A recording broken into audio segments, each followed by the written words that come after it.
vision générale, le reverend pasteur Emmanuel Noël Bissaï. À la présentation, vous l'avez suivi. Je suis Jean-Jacques Foucault.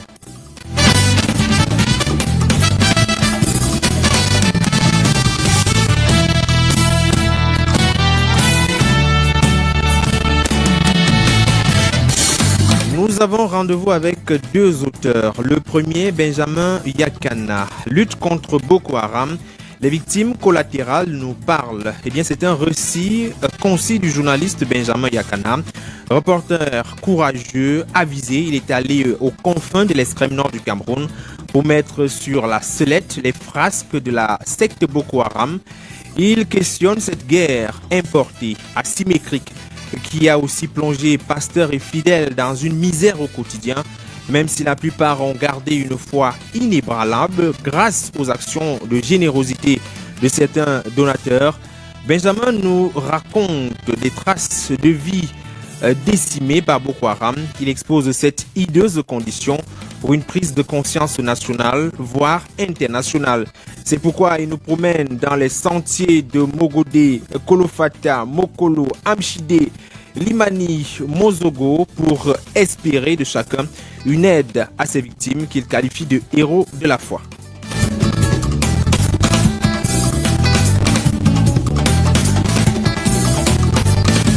Le second auteur s'appelle Éric Théophile Tumke. Le livre, c'est un recueil de poèmes, Mon univers intérieur. Un recueil de poèmes de 38 poèmes qui nous promènent dans les dédales d'un jardin intérieur, pavoisé des moments de tendresse, des flots de fraîcheur dans les déserts de la vie et côtoyés par des coups de griffe, tout en subtilité de notre paysage politique, encombré de démagogues inhumains dans un contraste aux mille couleurs. Nous nous délectons particulièrement dans cette exaltation de l'amour par Éric Théophile Tumke, de ses multiples facettes pour célébrer ses proches d'abord, le Cameroun ainsi que l'Afrique. Messieurs et dames, installez-vous confortablement. On se retrouve juste après ceci.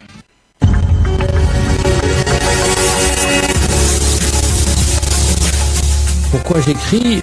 Pour que la vie soit plus diverse. Pourquoi j'écris? Parce que c'est ce que je sais faire. Et parce qu'avec l'âge, de toute façon, les possibilités se raréfient. Quand j'ai écrit ce roman, j'écris tous les matins à partir de 7h30, 8h moins le quart, jusqu'à 9h30.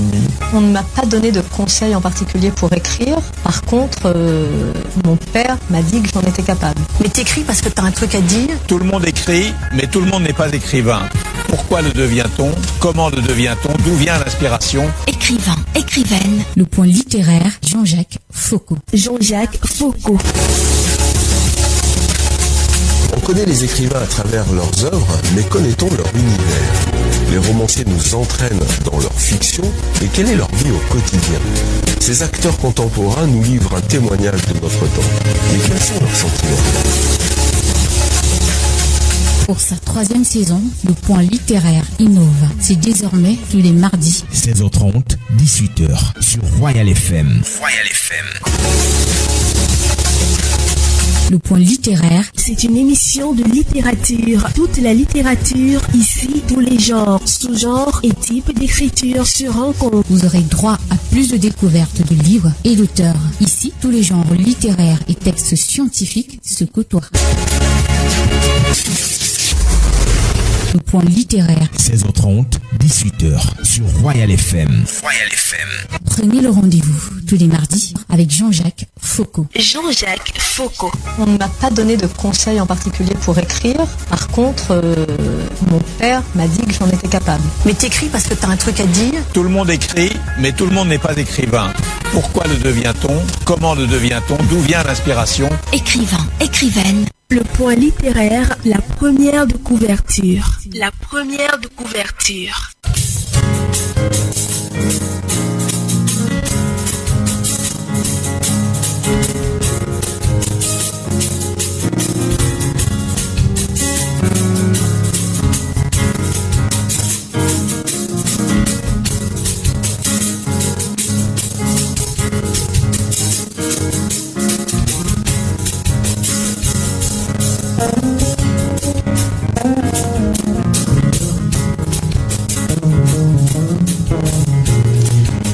Merci d'être au rendez-vous ce jeudi. Ce jeudi, c'est d'ailleurs le dernier jeudi du mois d'avril.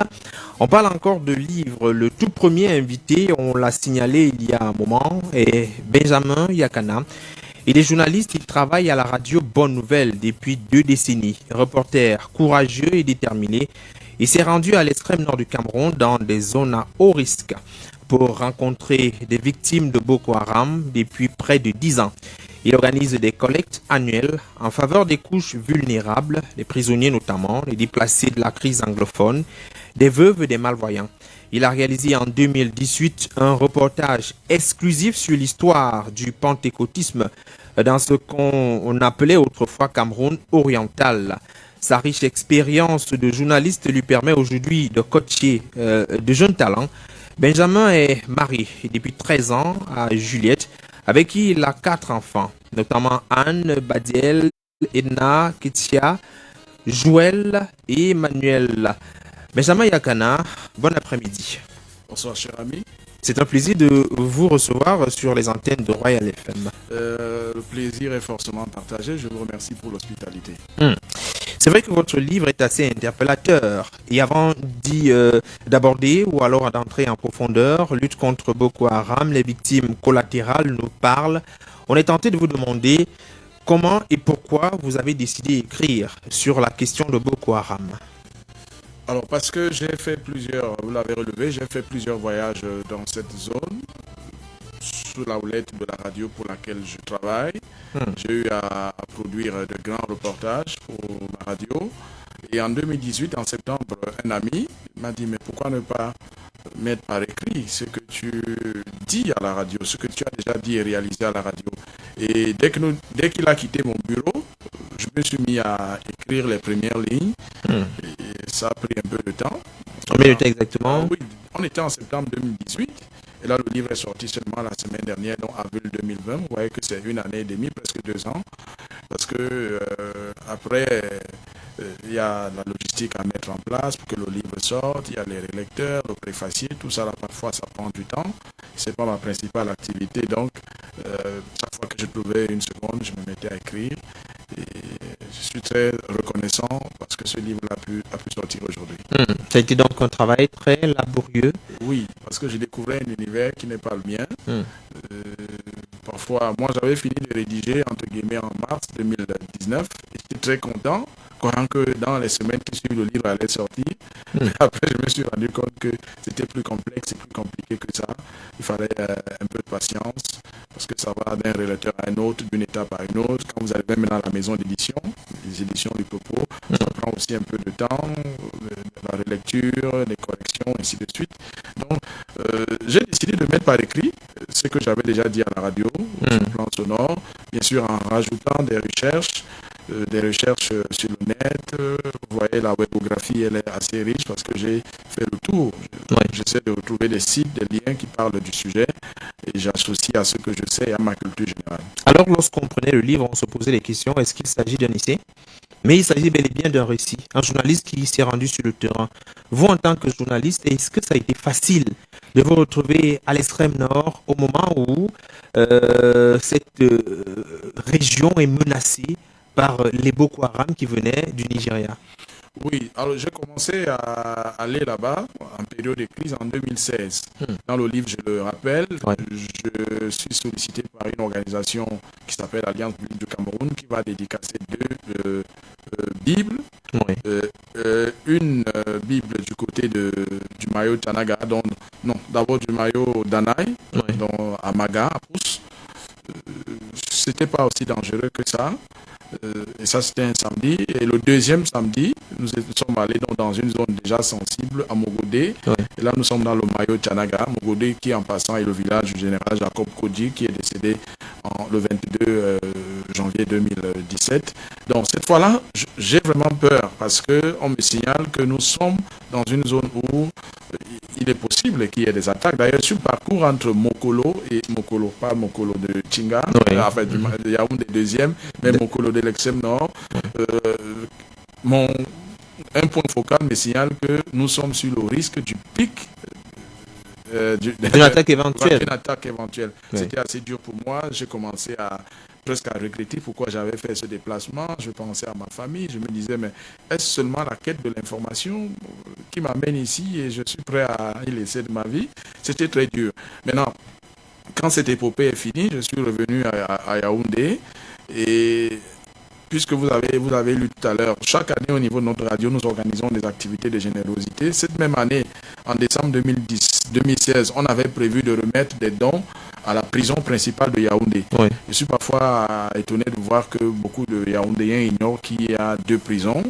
Une qui est la prison centrale au grand bâtiment et pratiquement en face la prison principale. Oui. Et à cette époque-là, je crois que ça va être le cas, il y avait beaucoup de détenus qui avaient été arrêtés dans l'extrême nord, qui étaient poursuivis par, n'est-ce pas, la justice camerounaise pour leur implication présumée dans la question de Boko Haram. Parmi eux, il y avait un nom que vous devez connaître qui s'appelait Ahmed Abba, correspondant de RFI. Une actualité qui avait véritablement fait... Oui. Donc il était là le jour où nous sommes venus remettre des dons. Et j'avais vu à quel point ça peut affecter les gens. Et maintenant, en janvier de l'année suivante, nous nous sommes dit, très souvent nous entendons en regardant ou en écoutant d'autres médias que le ministère de la Défense organise des voyages de presse avec des journalistes. On les amène souvent là-bas. Nous n'avons peut-être jamais été sollicités pour y aller. On peut faire quelque chose. Je suis dans un couloir, un média confessionnel et je pense que nous pouvons nous intéresser à la question, voir la question de Boko Haram sous l'angle purement chrétien. Voilà comment je décide donc de faire un premier voyage. Et je vais vous révéler que j'arrive à Maroua, on me propose de ne pas m'arrêter à Maroua parce qu'on me dit si tu es à Maroua, tu n'auras pas de bonnes informations. Pour les avoir, il faut aller plus loin. Il faut aller au cœur. Oui. Et je refuse par peur. Heureusement pour moi, je tombe sur quelques témoins de ceux qui ont vécu à Mchidé, certains qui vivaient dans le Logon et Chari, qui me donnent quelques informations que je réunis rapidement. Et je reviens à la radio, je produis le premier grand reportage que je diffuse. Alors ça touche mes auditeurs et certains me disent, mais vous avez l'habitude d'organiser des collectes et des actions humanitaires en faveur des prisons. Pourquoi ne pas orienter votre prochaine action vers ces déplacés, notamment les pasteurs que j'ai rencontrés? Donc en juillet, je décide de repartir dans l'extrême nord. Une mission avancée. Et c'est celle-là qui est déterminante parce qu'elle me permet d'arriver dans les zones les plus dangereuses. Vous avez, c'est-à-dire, nous arrivons à Mokolo et après nous rentrons dans le Mayo Moskota. Et là, vous avez Mozogo, vous avez Krawamafa, vous avez Zelevet. Zelevet qui est vraiment à la frontière avec le Nigeria. Quand vous êtes dans ce village-là, vous voyez vraiment les vestiges des réalités de la guerre. De la crise. Je dois d'ailleurs vous rappeler que c'est à Zelevet qu'il y a eu, il y a presque 2 ans maintenant, l'histoire cette vidéo qui mettait en cause l'armée camerounaise, qu'on accusait d'avoir tiré sur des femmes avec des enfants. C'est exactement dans ce village-là. Donc moi, je suis passé par là avant et j'ai vu à quel point c'était difficile. J'ai réussi à arriver dans ce village, j'y ai passé quelques temps, j'ai rassemblé des témoignages, je suis venu, je les ai mis par écrit et nous sommes revenus à Yaoundé. On a fait une première mission, n'est-ce pas, humanitaire en décembre 2017. L'année d'après, 2018, je suis allé à Mora, dans le Mayo Sava. Je n'ai pas pu aller plus loin, mais j'avais rencontré les victimes qui étaient des déplacés, qui étaient concentrés à Mora. Nous avons fait, j'ai également produit beaucoup n'est-ce pas, un grand reportage avec ces témoignages-là. Et en décembre 2018, nous avons fait une deuxième action humanitaire à Mora. Et donc, entre ces 2 actions, j'avais déjà commencé à rédiger le livre. Ça fait une bonne expérience quand même de se rendre sur le terrain et voir par ses propres yeux. Et d'ailleurs, l'une des conclusions de votre livre, c'est que la guerre contre Boko Haram est une réalité. Et donc, pour ceux qui sont loin de cette réalité-là, il ne faut pas la nier ou encore l'ignorer. Pas du tout. On a d'ailleurs tort de penser. C'est vrai que depuis bientôt 2 ans, enfin pas 2 ans, depuis 2016, nous avons une crise qui est née au sud-ouest et au nord-ouest de notre pays. Et de plus en plus, les attentions ont été déplacées de l'extrême nord vers le sud-ouest et le nord-ouest. Entre-temps, Boko Haram continue de poser des actions de terreur sur notre territoire.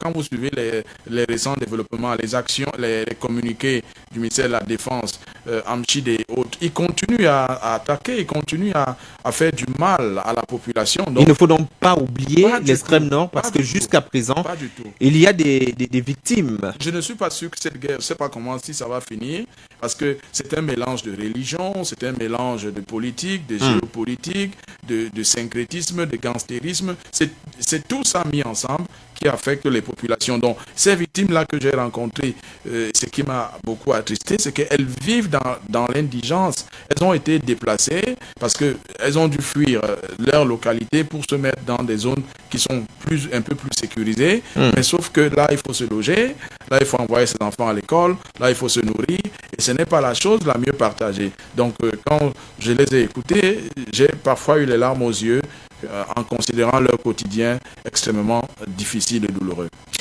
Pour tout à l'heure, je vais dire, parler plus en profondeur du livre, on va d'abord vous proposer une guerre importée. C'est d'ailleurs le premier chapitre de votre ouvrage. On ira de manière crescendo pour aborder les différents chapitres et les aspects qui sont présentés dans l'ouvrage qui, je pense, devrait intéresser plus d'un. Lutte contre Boko Haram, les victimes collatérales qui nous parlent. C'est justement le titre.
Le Point littéraire, une émission préparée et présentée par Jean-Jacques Foucault.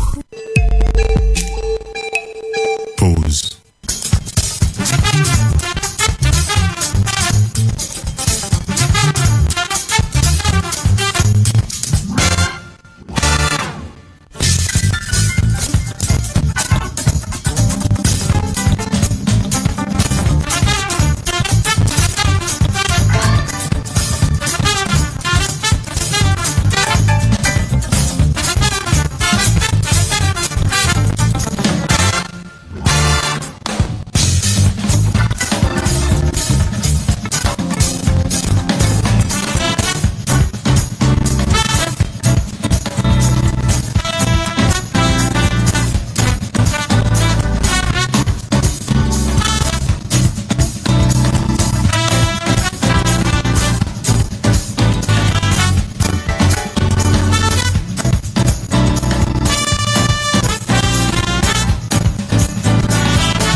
Avant de revenir sur les témoignages, le livre nous ouvre les origines du Boko Haram. Pour vous, c'est une guerre importée, décidément. Elle a commencé au Nigeria et finalement, la proximité avec ce pays, limitrophe au Cameroun, a finalement amené le Boko Haram sur le territoire camerounais, à l'extrême nord précisément. Oui, elle a commencé au Nigeria au début des années 2000. On a un certain Mohamed Youssouf qui est un prédicateur formé en Arabie Saoudite qui, dans la zone de Maïdougouri, apparaît, commence à prêcher et il tient des discours, il harangue les foules et il attire la sympathie de beaucoup d'habitants de Maïdougouri qui se mettent à le suivre. Et puis il y a la répression de la police. En 2009, Boko Haram, Mohamed Youssouf est neutralisé par les forces de défense et de sécurité nigérianes. Et puis survient quelqu'un qui est beaucoup plus bruyant, qui s'appelle Aboubakar Shekau. Qui jusqu'aujourd'hui reste problématique. Il a été donné pour mort plusieurs fois, mais il est ressuscité plusieurs fois. Donc, vous avez parlé de la porosité des frontières. Alors, on commence à l'extrême au nord-est du Nigeria, et puis rapidement, il traverse rapidement, toute la zone du lac Tchad. C'est-à-dire que vous avez le Nigeria, le Niger, et bien entendu le Tchad et le Cameroun. Il commence par des actions spectaculaires. Ils enlèvent des Occidentaux, on enlève la famille Moulin-Fournier, une famille française, on enlève le père Van der Busch, un prêtre français, on enlève d'autres religieuses, et finalement même, ils réussissent à enlever la femme d'un ministre, Amadou Ali, à Kolofata, en juillet 2014. On attaque la résidence du vice-premier ministre Amadou Ali en juillet 2014, à ça va être dans la veille du Ramadan, la clôture du jeûne du mois de Ramadan, et ils multiplient ainsi des incursions dans les villages, ils attaquent les populations civiles, ils attaquent les positions camerounaises, de l'armée camerounaise. Et puis, il y a une célèbre, quand vous essayez de vous renseigner, vous allez retrouver la bataille d'Achigachia. Dans cette période-là, ils avaient réussi à hisser leur drapeau pendant quelques temps en territoire camerounais. On en reparle dans quelques secondes. Ces conseils vous sont offerts par l'Union camerounaise de brasserie, UCB. derraɓe am mi wolwamo dalila kuje coronavirus kam mi wolwini yaasi wurtina yaasi on loota juuɗe mon ɓe ndiyam ɓe sabulu to on heɓi alcool ha on waɗa ha juuɗe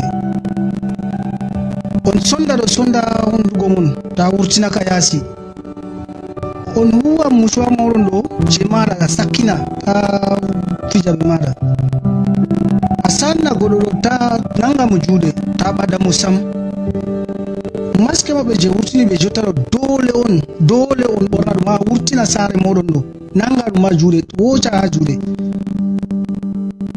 to on yiɗi wolugo ɓe goɗɗo ɗo dare dayi ɗum ta ɓademo.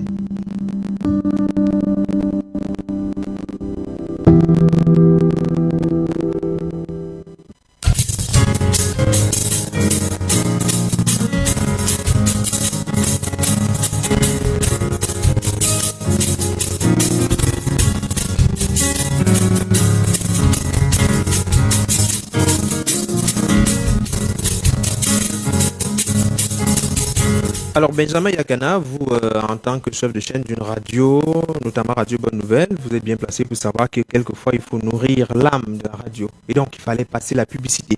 On était justement en train de parler de votre livre, Lutte contre Boko Haram.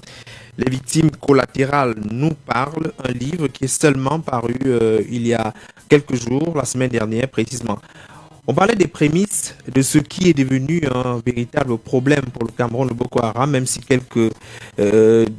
ces quelques derniers jours, on peut bien voir qu'il y a comme un apaisement de ce côté, mais vous nous confirmez que la guerre n'est pas totalement...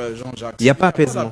Je vous ai dit, quand vous considérez les actions les plus récentes qui remontent à 2-3 semaines, vous voyez que Boko Haram est toujours actif et fait beaucoup de dégâts en territoire camerounais. Allez dans vos archives, vous allez retrouver certainement les communiqués du ministre de la Défense sur les attaques qui ont eu lieu. C'est qu'il donne l'illusion d'être en perte de vitesse à mon sens, mais quand je considère ce qui s'est passé depuis pratiquement la deuxième moitié de l'année 2019 jusqu'à nos jours, il est présent et il continue à agir. Il n'y a pas du tout d'apaisement.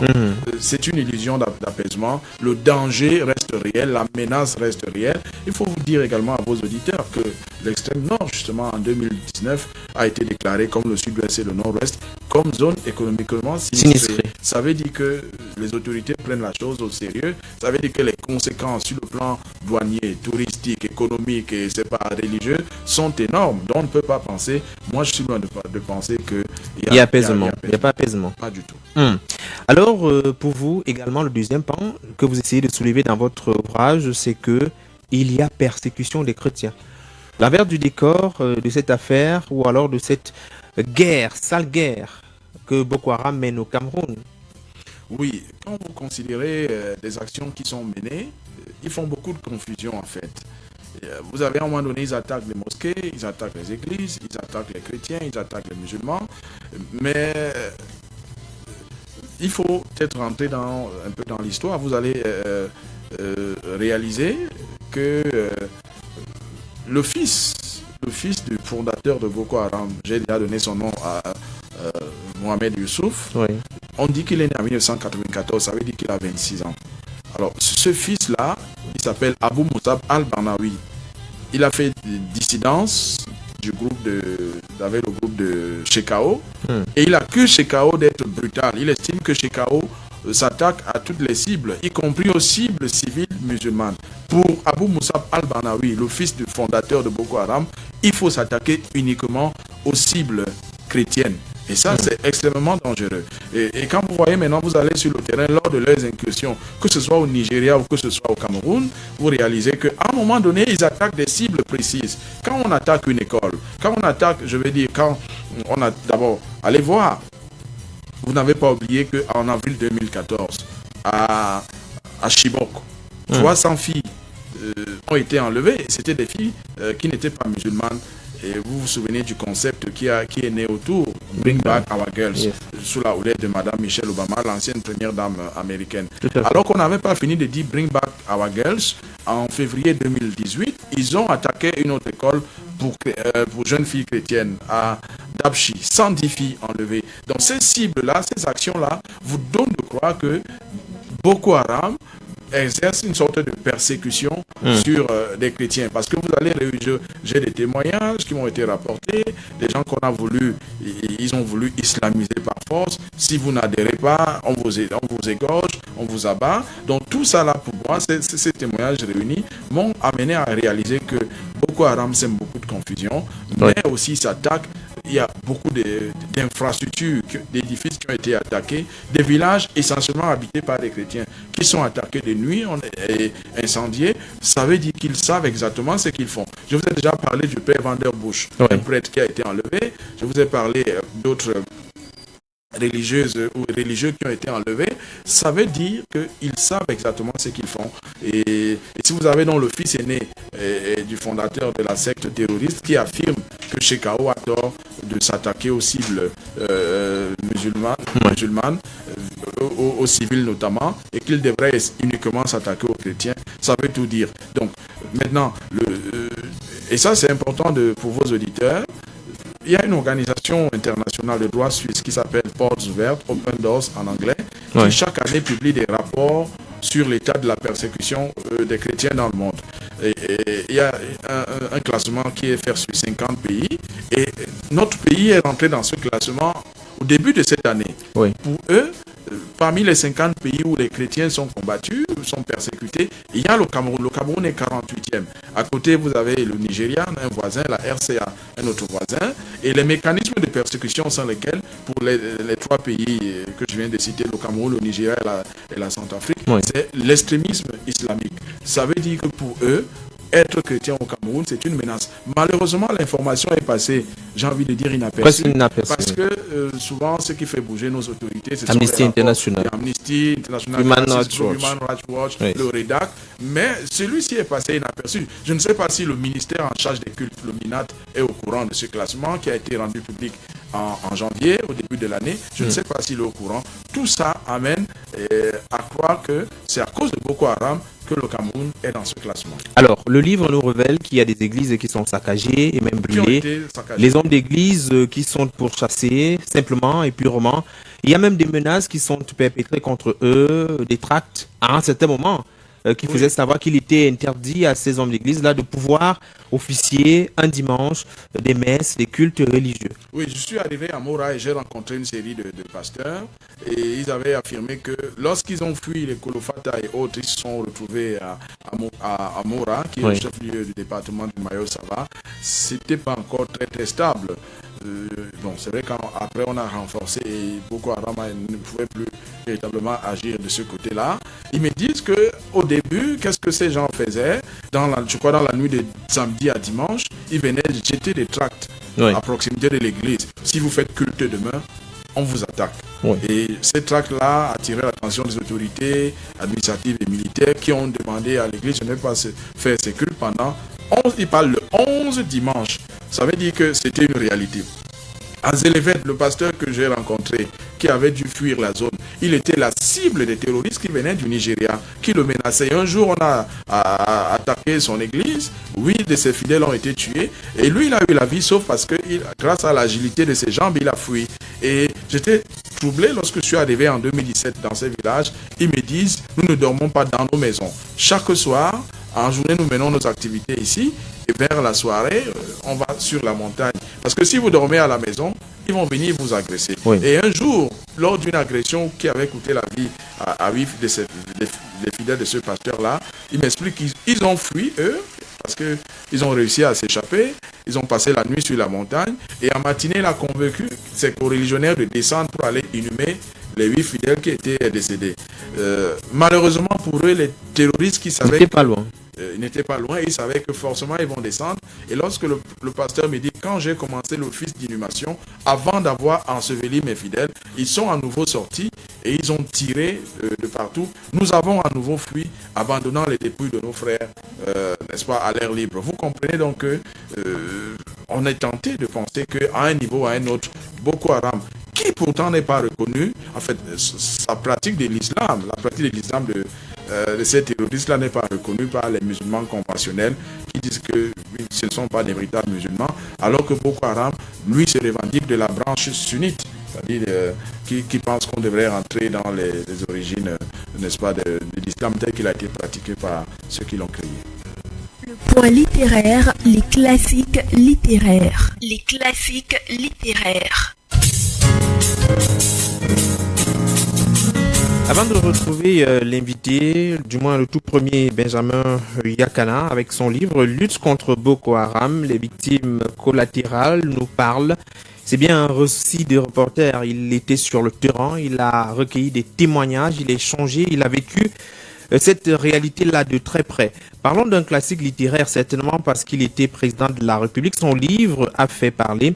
Eh bien, c'est Barack Obama, l'audace d'espérer.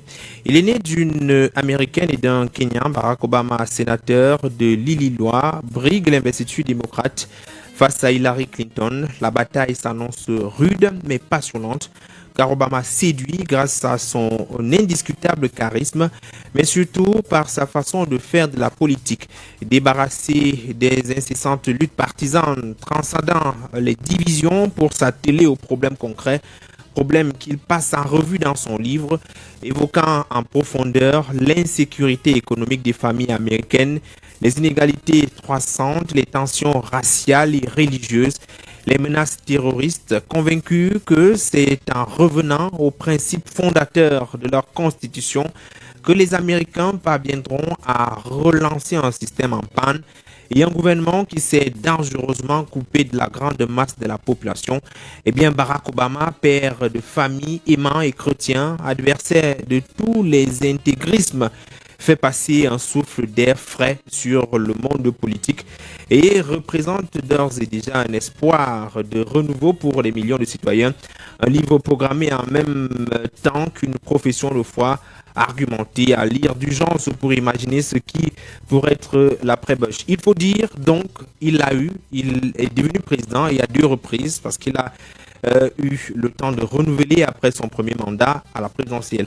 Je pense pour vous qu'il serait intéressant de lire, surtout pour les hommes politiques, cet ouvrage qui est assez inspirant. Pause.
Alors l'extrême nord est constamment regardé avec cette crise grave d'ailleurs, causée par les Boko Haram. Et vous qui avez fait le terrain, vous nous faites savoir que c'est une réalité qu'il ne faut pas ignorer et qu'il faut continuer à avoir une pensée surtout très intense vis-à-vis des hommes de Dieu qui se retrouvent là-bas. C'est la misère en ce moment, pas seulement pour les populations qui sont persécutées par les actes et les exactions de Boko Haram, mais également pour les hommes d'église qui également ont été, d'après ce qu'on peut lire dans le livre, quelquefois la cible des attaques.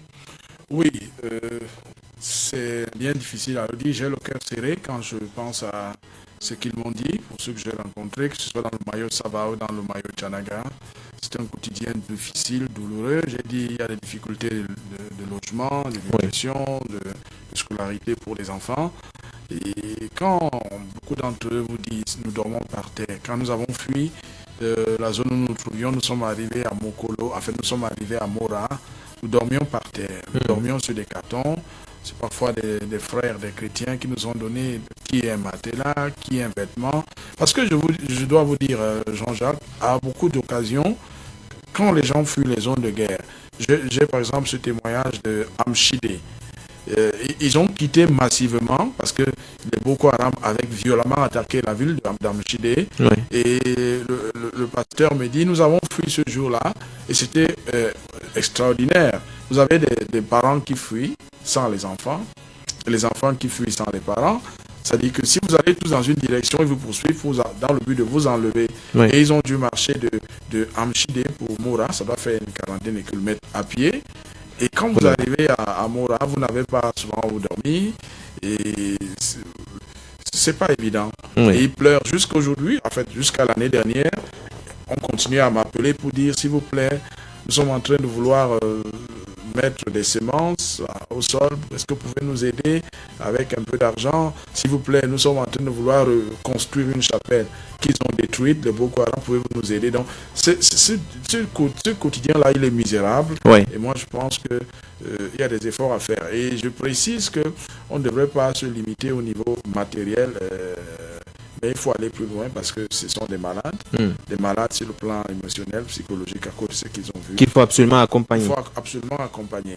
Donc quand vous avez ça, il y a un autre. Il explique que le village avait été attaqué dans la nuit. Il y a eu en fait des combats violents entre l'armée et les terroristes dans ce village-là. Ils ont fui, sont allés en brousse. Et au petit matin, ils se sont dit, bon, il n'y a plus de bruit de bottes. Il n'y a plus de déflagration, on peut repartir pour aller ne serait-ce que prendre nos pièces. Au moment où ils sont revenus au village, les affrontements ont redémarré de plus belle entre l'armée et les terroristes de Boko Haram. Ils ont fui cette fois-là de Kirawa Kolofata jusqu'à Mora à pied. Il me dit, j'ai marché à pied avec mes enfants. Ma femme avait un bébé d'environ 2 mois qui n'avait jamais été attaché au dos. On a dû l'attacher au dos. Et dans cette fugue-là, la petite bouche de l'enfant heurtait le dos de sa mère régulièrement. Quand on est arrivé à Mora, l'enfant avait des contusions sur la bouche. Et tous mes enfants sont tombés malades parce qu'on avait fui en saison pluvieuse, il pleuvait violemment. On n'avait pas de quoi manger. Le pasteur dit, je n'étais torse nu. Ou alors, oui, il était pieds nus. Oui. Et il a marché sur cette distance-là de bout en bout. Donc, c'est vraiment difficile. Et j'ai vraiment le cœur serré quand je pense à tout cela. Mais oui. Il se trouve quand même que lorsqu'on peut lire l'ouvrage, on se rend compte que les hommes d'église n'ont tout de même pas perdu leur foi. Malgré les difficultés rencontrées au quotidien, il y avait certains qui avaient acharnement, continuaient à exercer, à pouvoir aller dans des villages, même les plus dangereux, pour continuer à annoncer la bonne nouvelle. Oui, j'ai le témoignage d'un qui était à Gansé. Et le jour où on a attaqué... il a fui Gansé, c'est parce qu'on a attaqué le village dans la nuit. Et il explique que sa femme lui a dit, il faut sortir. Parce que si tu restes là, ils vont rentrer et ils vont certainement te tuer. Et il est sorti par une voie oblique dans la pénombre. Oui. Puisqu'il était en train de construire la chapelle, il y avait donc du bois, ainsi de suite, des planches. Il a réussi à se glisser entre les planches où il a passé la nuit. Et le matin, sa femme lui a dit, il faut que tu partes. Il est donc venu à Mora et il faisait la navette juste pour venir voir la famille.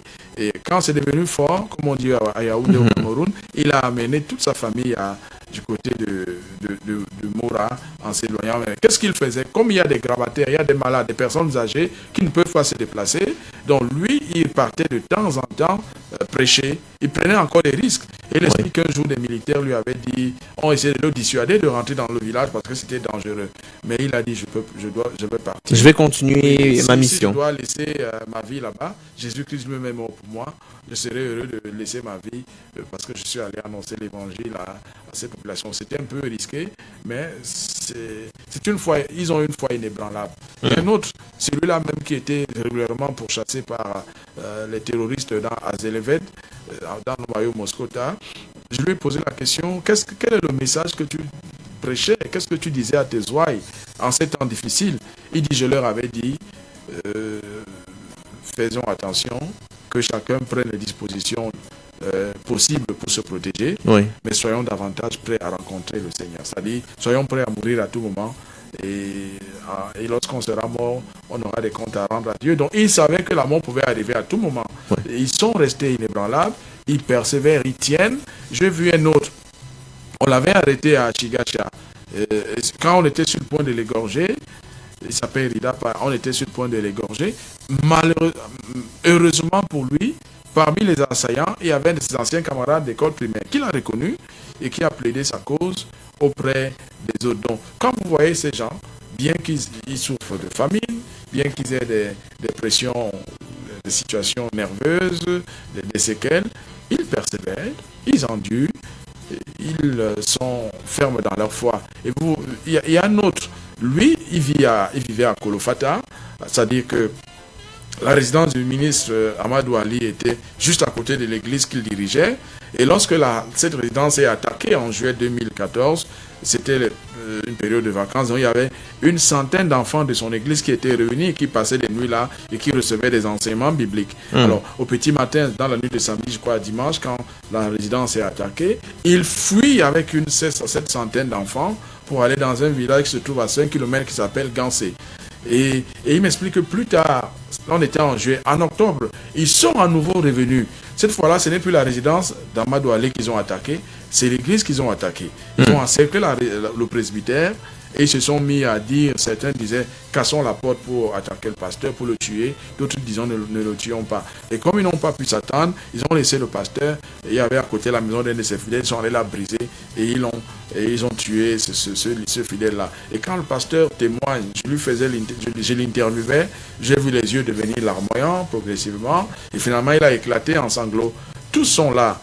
Et malgré tout, ils pleurent quand c'est nécessaire, mais ils continuent à servir le Seigneur. Donc pour moi, c'est une foi inébranlable. C'est pourquoi je n'ai pas hésité de les qualifier de héros de la foi, des héros qu'on ignore. Il faut encore surtout garder la foi dans un contexte où peut-être c'est la religion qui peut nous sauver, peut-être c'est la foi chrétienne en priant fermement, et le livre nous le révèle. La guerre contre le Boko Haram est également spirituelle. Si je relève peut-être le témoignage d'un militaire que vous citez dans votre ouvrage, qui fait savoir que lorsque les Boko Haram attaquent, il suffit de balancer une parole, leur parole fétiche, et puis on a bien l'impression que l'atmosphère de guerre change littéralement. Oui, ce militaire-là, il est dans le BIR, c'est un officier supérieur qui m'avait dit, chaque fois que c'était un chrétien, donc chaque fois qu'ils attaquent, il lance d'abord Allah Akbar. Et pour lui, il dit, quand c'est une atmosphère qui se surcharge, qui est différente quand ils ont lancé cette phrase-là, et ils se mettent maintenant à s'aimer. Donc pour moi, je me dis, c'est hautement spirituel, et que pour la gagner, ou pour réduire Boko Haram à sa plus simple expression, il faut une collaboration, une synergie, une mutualisation d'énergie entre ce qui est spirituel et ce qui est militaire. Il faut le lire dans votre ouvrage, on le rappelle qu'il est sorti il y a 9 jours exactement, et désormais disponible un tout petit peu partout, on l'espère. Alors pour l'instant, on peut, puisque je suis en train de m'organiser pour le vulgariser, donc, mais pour l'instant, il n'est disponible qu'à Radio Bonne Nouvelle, Radio Bonne Nouvelle qui est située à Soie, ou alors auprès de l'auteur que je suis. Mais je pense que dans les jours qui viennent, nous allons faire des efforts pour que dans les librairies de la place, le livre soit aisément obtenu. Pour sortir, on va aborder dans quelques minutes la question de la charité, les actions de générosité qui sont effectuées, qui quelquefois ne sont pas suffisamment bien organisées et dont chacun va de sa poche pour le faire, et quelquefois le manque d'organisation fait en sorte qu'on n'arrive pas à toucher toutes les cibles. Mais je vous propose d'abord de souffler un moment.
Lutte contre Boko Haram, les victimes collatérales nous parlent. Un récit de reporter, il est avec nous, Benjamin Yakana. Et il nous relaie dans son livre les témoignages de certaines victimes de la crise dans l'extrême nord, aujourd'hui qui semble être délaissé un tout petit peu, qui est un peu relié en seconde zone alors qu'il y a la crise anglophone. Et pourtant, Boko Haram continue à agir à l'extrême nord. Il faut des actions de solidarité, c'est primordial. Et il faut d'ailleurs que les religieux soient secourus par ceux qui sont dans des conditions plutôt favorables en ce moment, ceux de Yaoundé. Pourquoi la communauté religieuse reste silencieuse face aux difficultés rencontrées par certains hommes de Dieu? Vous l'avez posé cette question et aujourd'hui, vous semblez peut-être avoir une solution, ou alors est-ce que vous avez une idée de ce qui pourrait expliquer ce mutisme quelque part de ceux qui ne sont pas directement concernés par Boko Haram? Je ne sais pas. Je pense qu'on est préoccupé par des programmes personnels, des projets personnels, ce que moi je peux tirer comme conclusion. Parce que quand on est dans le domaine de l'Église, il y a ce qu'on appelle le corps de Christ, l'Église universelle. Ça veut dire si un membre du corps souffre, c'est tout le corps qui doit souffrir avec lui. Et du coup, si la tête souffre, le pied doit se sentir concerné.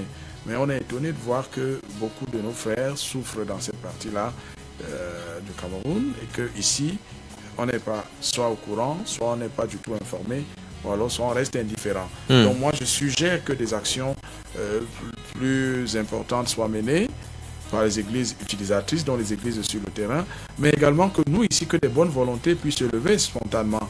Dans l'église, il y a aussi des médecins, il y a des psychiatres, des psychologues. Je leur suggère d'aller passer même une semaine ou deux, de prendre des vacances annuelles pour aller là-bas consulter gratuitement. Il y a un pasteur qui m'a dit, ma femme fait des crises régulièrement, mon fils aussi, parce que quand nous étions en Mchidé, toutes ces attaques, tous ces affrontements, tous ces combats-là sont restés gravés dans leur mémoire. Donc de temps en temps, ma femme fait une crise, mon fils fait une crise. C'est un fardeau pour lui. Or, si on va assister ces personnes, même moralement ou psychologiquement, on aura contribué à les sortir de la situation dans laquelle ils se trouvent. En plus, dans des actions comme celle-là, je préconise des actions humanitaires plus fortes. Oui. Et peut-être mieux organisées. Mieux organisées, parce que nous, au niveau de notre radio, nous y sommes allés 2 fois. D'autres aussi y vont. Mais c'est pas coordonné. Ça veut dire que je peux venir aujourd'hui à mon colo, je remets les dons à des gens. Vous revenez demain, vous revenez aux mêmes personnes, alors qu'il y a d'autres déplacés, d'autres victimes ailleurs qui ne sont pas du tout secourus ou soutenus. Donc, j'encourage les uns et les autres à poser des actions qui peuvent marquer. Si on peut trouver des lits, si on peut trouver des matelas, si on peut trouver de la nourriture, si on peut trouver des vêtements de bonne qualité pour apporter et envoyer à ces personnes-là, si on peut donner des bourses à leurs enfants pour qu'ils aillent sereinement à l'école, on aura gagné. Si on ne le fait pas, je le dis dans le livre, nous sommes en train de cultiver, de préparer des Boko Haram de demain. Parce que beaucoup de pasteurs sont morts, ils ont des orphelins, ils ont des veuves. Ces orphelins-là, demain, pourraient être courtisés ou enrôlés de force par le Boko Haram et venir attaquer les leurs. Donc, avec un minimum, je le dis, on peut préserver ces enfants qui, lorsqu'ils seront adolescents, seront certainement peut-être exposés ou, n'est-ce pas, séduits par le discours de Boko Haram qui propose de l'argent, des choses extraordinaires si vous êtes engagés. Donc je dis, nous devons faire attention. Nous laissons les orphelins aujourd'hui, des pasteurs, des enfants de pasteurs et autres. Demain, nous risquons de payer plus cher. Alors, dans votre livre, vous questionnez également le fait qu'à Yaoundé, on est des pasteurs qui roulent carrosse. Et dans l'extrême nord, il est difficile pour certains pasteurs de pouvoir même manger, c'est-à-dire se nourrir, s'alimenter, les besoins primaires. Oui, je ne comprends pas cette façon de faire. On est à Yaoundé, nous sommes dans une zone relativement calme. Or, on n'est pas moins vulnérable. Dans le livre, je raconte l'histoire d'une auditrice de la radio qui m'avait appelé alors que Boko Haram multipliait des actions d'éclat en territoire camerounais. Ça devenait très menaçant. Elle m'a dit, s'il vous plaît, il faut qu'on prie pour que ça n'arrive pas chez nous. Et je lui ai dit, madame, chez nous, ce n'est pas seulement à Yaoundé. Chez nous, c'est exactement à Chigacha. Chez nous, c'est à Limani, à Kolofata, ces zones-là qu'ils attaquent. Donc, nous ne voulons pas que ça arrive ici, mais nous ne faisons rien pour pas grand-chose pour aider ceux qui ont déjà été victimes. Ça ne se comprend pas. Nous avons beaucoup d'églises, beaucoup de pasteurs, beaucoup d'organisations chrétiennes qui ont une assise, qui peuvent davantage s'organiser pour assister effectivement les déplacés de cette crise ou de cette guerre de Boko Haram.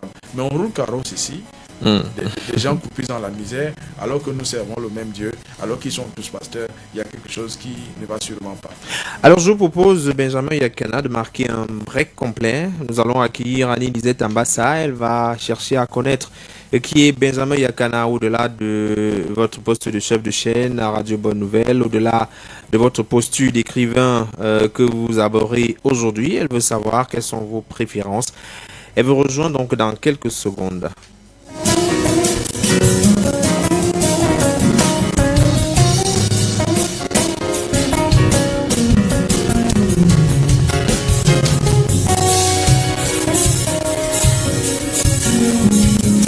Annie-Lisette Ambassa, bon après-midi. Bon après-midi Jean-Jacques Foucault, bon après-midi chers auditeurs, bon après-midi à vous Benjamin Yakana. Bonsoir madame.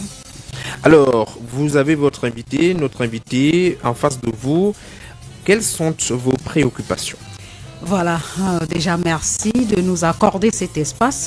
Gigi, je vous appelle ainsi affectueusement. Merci bien. Une fois encore, bon après-midi Benjamin. Bon après-midi. Benjo ou Benji? Comme vous voulez. Voilà, je préfère Benjo. C'est le prénom de l'un de mes petits frères et je l'appelle souvent ainsi. C'est pas pour dire que je vous considère comme mon petit frère. Il est le dernier né? En fait, les parents croyaient que ça devait être le dernier né, mais après lui, il y en a eu 2 autres enfants. Voilà. Dans mon homonyme. Ok, je lui transmettrai le message. Alors, comment allez-vous? Je vais bien, je me sens bien dans votre studio.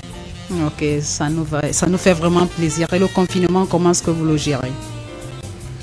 Bon, je travaille, ma radio est à Soi, donc je pars souvent de la maison, je vis à Soi aussi, donc je vais souvent à la maison pour le bureau. Je fais une émission matinale, donc chaque matin je suis à la radio, je passe mes journées à la radio. Il m'arrive parfois de sortir. Vous vous protégez? Donc, bien sûr, j'ai un casque, un masque ici. Oui.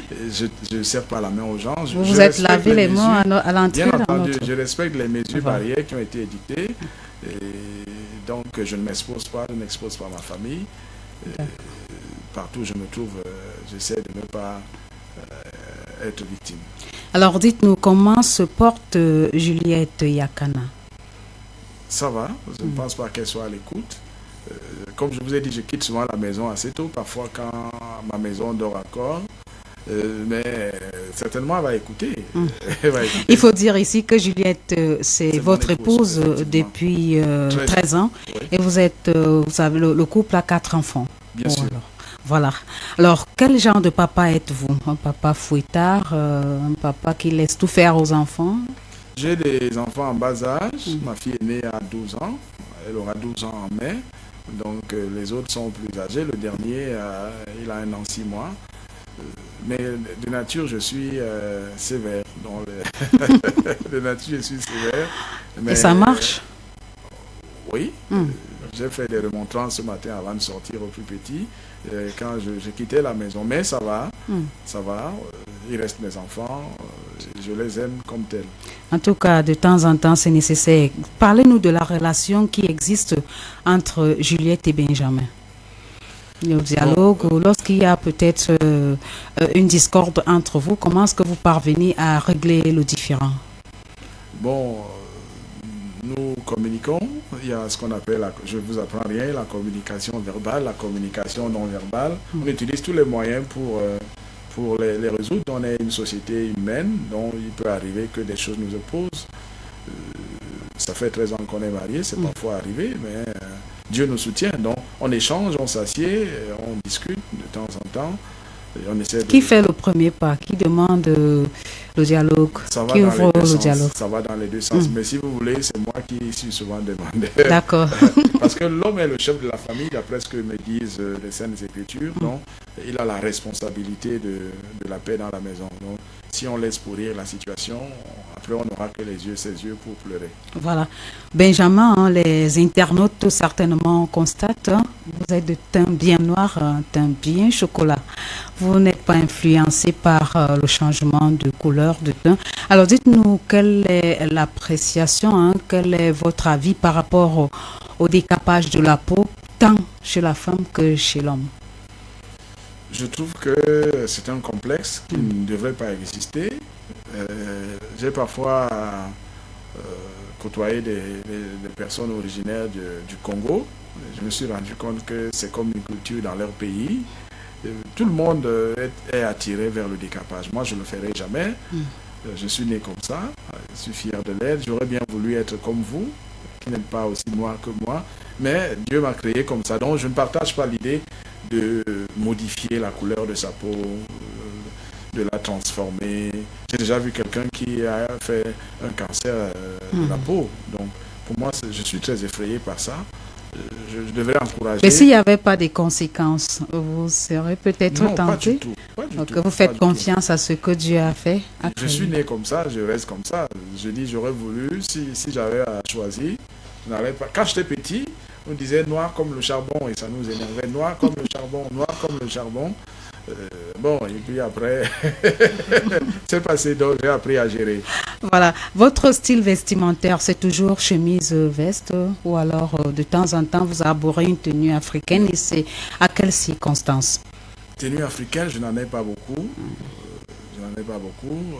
Vous mettez uniquement les uniformes des réunions, des associations? Non, je suis pas. Parce que là-bas, c'est beaucoup plus le tissu pagne. Non, je ne suis pas dans les associations et les réunions. Vous avez suivi, je vais souvent dans l'extrême nord. Donc, il m'arrive d'acheter des tissus et de temps en temps de les coudre ou d'en acheter pour ma famille. Il m'arrive aussi à une ou deux occasions d'assister à un mariage et d'avoir un tissu et de l'eau coudre. Si je ne suis pas en costume, je m'habille simplement. Jean, pantalon simple et tout. Et Juliette préfère quelle tenue? Elle me voit bien habillée. Alors, vos moments de distraction, ce sont lesquels? Lorsque vous n'êtes pas encombré de vos bouquins et autres, qu'est-ce que vous faites? Lorsque vous n'êtes pas en train de peut-être préparer une émission ou vous n'êtes pas en train d'écrire un livre, qu'est-ce que vous faites pour vous évader un tout petit peu? J'avoue que je suis un mordu Vous dansez? d'information. Non, je danse à l'église. Bon, je ne fréquente pas un certain type de milieu, donc ça fait que vous n'allez pas me retrouver en boîte, vous n'allez pas me retrouver dans les bars. Ça rentre dans mes convictions. Je suis un mordu de l'information, donc quand je rentre, je cherche, je vais sur France 24, je vais sur Equinox, je vais sur Canal 2. Sur Royal FM. Bon, donc j'écoute Royal FM en journée. Quand je suis au bureau, mon aîné, il y a des émissions que vous pouvez manquer. Je le lui ai dit la dernière fois, Roger Kiek, je l'écoute quand je suis au bureau.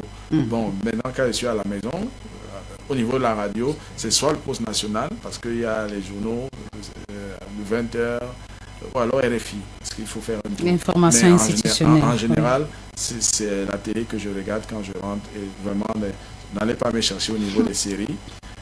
Je suis dans l'information encore. D'accord. Alors, dites-nous, Benjamin Yakana. Yakana, vous êtes de quelle ethnie du Cameroun? Je suis originaire du Mbam, dont mon village c'est Ombessa, dans le département du Mbam et Nobo, pardon. Donc, je suis, comme on dit, Ambassa. On dit bonjour, comment? Ah, Oba Yoga. Et on répond? Ok. Il paraît que vous êtes de là aussi. Je crois. Alors, qu'est-ce qu'on mange là-bas comme plat? Les feuilles de manioc. Accompagné de? Du manioc ou du couscous de maïs. Ah, vous prenez des feuilles jusqu'aux racines, quoi. Oui. Vous n'épargnez rien. On peut les transformer en bâton de manioc, en manioc bouilli ou en manioc préparé. Donc, j'aime bien et j'en ai mangé hier, je vais encore manger ce soir. C'est l'un de mes préférés. Je suis né avec ça, j'ai grandi avec ça et souvent quand on arrive en ville, on est un peu dénaturé. Mon épouse n'est pas originaire du Mbam, elle est de l'Ouest. Du coup, c'est pas forcément les mêmes goûts.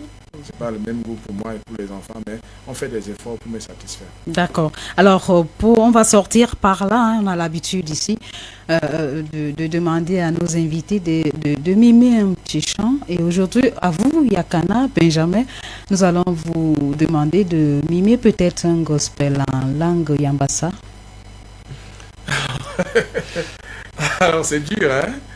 C'est dur. Je suis né, j'ai grandi là-bas avant de partir, mais après, qu'est-ce que je vais dire? Il y a un chant qui est très connu, je suis sûr que vous l'avez ici. Ah oui. Je n'ai pas toutes les paroles dans... Ulrich, tu peux nous trouver l'autre. Oui, tu peux nous trouver.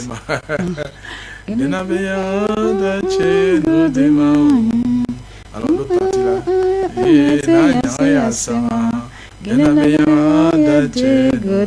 Alors il dit j'ai de la joie dans le cœur quand je vais dans la maison du Seigneur. Il est décédé. Je crois que c'est Ngile Sanama. Ngile Sanama, oui.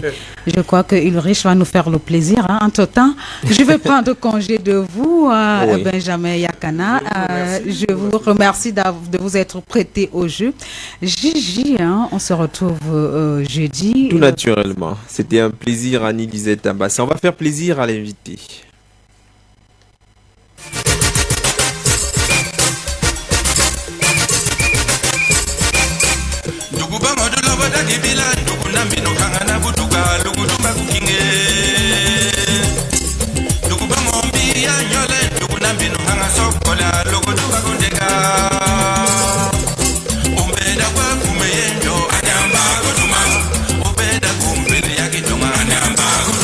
Le Point littéraire, une émission préparée et présentée par Jean-Jacques Foucault.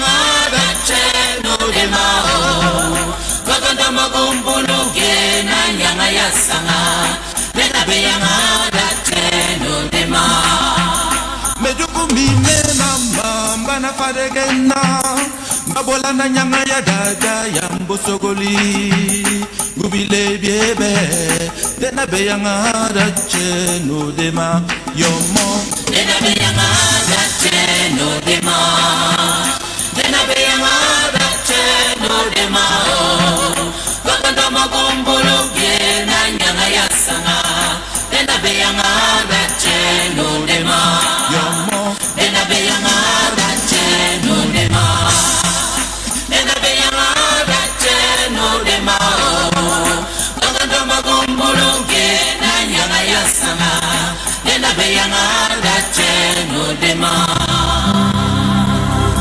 Kowanga budugu bambuluge ya dada sarabame bobolamo babe ninginye change dana monyanga gombuluge ye dena beyanga da cheno dema yomo dena beyanga da cheno dema dena beyanga da cheno dema bakanda magombuluge na nyanga ya sanga dena beyanga da cheno dema yomo dena beyanga da cheno dema dena beyanga da cheno dema bakanda magombuluge na nyanga ya sanga dena beyanga da cheno dema kogwanga ngimene mwasanga bame chambudide ondimoni bame mbamubudide dono momwate mobanegana changa kehinye angaka beyanga da cheno dema yomo dena beyanga da cheno dema dena beyanga da cheno dema bakanda magumbulu gena nyanga ya sanga dena beyanga da cheno dema yomo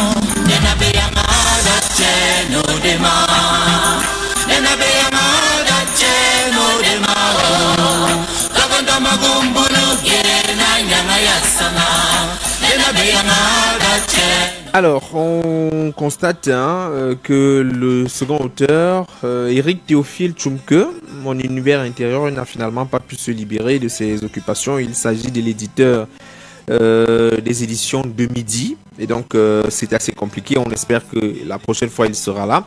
En tout cas, ça nous a permis d'échanger davantage sur l'ouvrage de Benjamin Yakana, Lutte contre Boko Haram. Les victimes collatérales nous parlent d'un livre qui nous interpelle tous, d'ailleurs qui nous rappelle que les difficultés dans l'extrême nord avec le Boko Haram sont vraies. C'est pas parce que nous sommes au sud qu'on va penser qu'on est loin de ce qui se déroule là-bas. Il faut d'une certaine façon se sentir concerné également. La bonne question présentement est la suivante. Qu'est-ce que vous attendez à la suite de la publication de cet ouvrage? Vos attentes? Que le message soit entendu, qu'il y ait du répondant. Moi, mon désir, si j'avais le moyen, j'organiserais chaque année, peut-être même chaque 3 mois, des voyages humanitaires. Parce que le besoin est réel. Mais sauf que moi, je suis limité. Quand on a travaillé en 2017 et en 2018 dans l'extrême nord, en 2019, on a été obligé d'aller nous intéresser à la question de... nous étions obligés de nous intéresser à la question de la crise anglophone. On a dans les régions du nord-ouest. Humanitaire en Banga, où il y a des milliers de déplacés. Donc ce n'est pas évident d'aller au même endroit chaque année. Mais si, imaginez-vous, si moi je me lève, une autre organisation se lève, d'autres se lèvent, et qu'on aille chaque fois assister, ils retrouvent du sourire. Je vous dis, la dernière fois nous avons travaillé là-bas, c'était le 8 décembre 2018, sous la houlette du préfet du Mayo Sava, parce que ça c'était à Mora, Raymond Rosebo. Lui-même avait été attaqué quand il était préfet à Mokolo. Et ça, il faut bien qu'on le sache. La résidence du préfet a été attaquée en plein Mokolo. Les Boko Haram avaient envoyé des menaces. Et comme c'était latent, le général Jacob Koti, qui est décédé, là, avait affecté des éléments de l'armée pour veiller sur la résidence. Donc quand ils ont attaqué la résidence du préfet, ils ont eu du répondant parce que les militaires ont farouchement combattu et les ont repoussés. Donc ce préfet-là, qui était déjà en poste à Mokolo, à Mora, cette fois, m'a dit, j'ai moi-même été victime. Et lorsqu'il avait quitté le lieu de la remise, de la cérémonie, il est parti, les victimes, les pasteurs m'ont encerclé. Ils m'ont dit, quand tu es venu ici en juin pour nous questionner, on n'y croyait pas beaucoup. Oui. Mais quand ils ont vu l'ampleur et l'importance des dons que nous avons apportés, ils m'ont encerclé pour dire, monsieur, vous êtes un ange.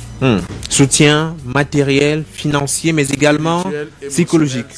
Oui. Tout soutien multiforme. Il y a ce qu'on appelle l'évangile holistique intégral, c'est-à-dire s'occuper du corps, s'occuper de l'esprit et s'occuper de l'âme. Il y a déjà des actions qui se font sur le terrain. Il y a des programmes pour redoper ou doper le moral de ces victimes-là qui se sentent à jamais traumatisées et frustrées par ce qu'elles ont vu. Oui. Il y a des actions qui se font. J'ai salué l'action, par exemple, de l'Alliance biblique qui organise un programme qui a un programme intitulé Trauma Healing. Trauma Healing, donc la guérison des traumatismes. Ils essayent d'accompagner les pasteurs à travers ce programme-là. Mais ce n'est pas suffisant. Je me dis, on doit intensifier, on doit multiplier des actions de cette nature pour pouvoir guérir émotionnellement. Parce que j'ai dit dans le livre, le temps ne guérit pas nécessairement les blessures émotionnelles. Donc, ce qu'on a vécu il y a 6-7 ans continue à nous affecter. Aujourd'hui, si on n'est pas en garde, donc j'encourage ceux qui vont lire à se lever, que vous soyez chrétien, que vous soyez musulman, que vous soyez, je ne sais pas de quelle obédience, vous pouvez vous rendre utile. Un morceau de savon que vous donnez à quelqu'un dans ces circonstances-là peut vous... Je vais vous dire quelque chose, Jean-Jacques. Un jour, je suis allé à la prison centrale de Kodengui, des années 2004 ou 2005, des amis m'avaient invité, des aumôniers de prison, ils avaient un culte spécial. Je me suis assis dans la chapelle de l'église. Et pendant leur culte, on m'a présenté, voici Benjamin de Radio Bonne Nouvelle.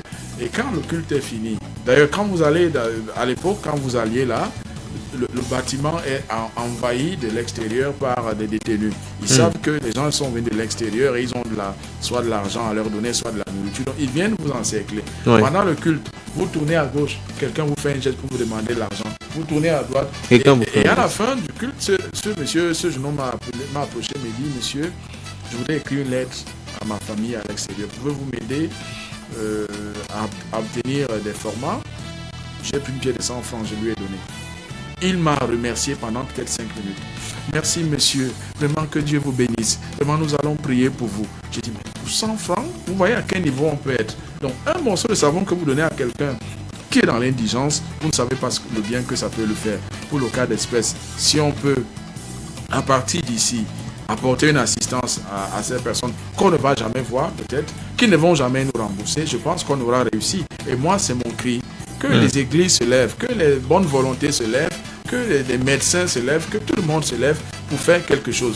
Hier, j'étais dans une radio sœur avec un professeur au département du tourisme de l'Université de Yaoundé. Nous étions à Radio Campus et il a été lui-même touché. Il dit, je suis prêt à y aller, prêt aussi à aller voir et aller apporter ma contribution. Si chacun se lève spontanément pour faire quelque chose, on aura aidé le gouvernement, on aura aidé les victimes. Heureux.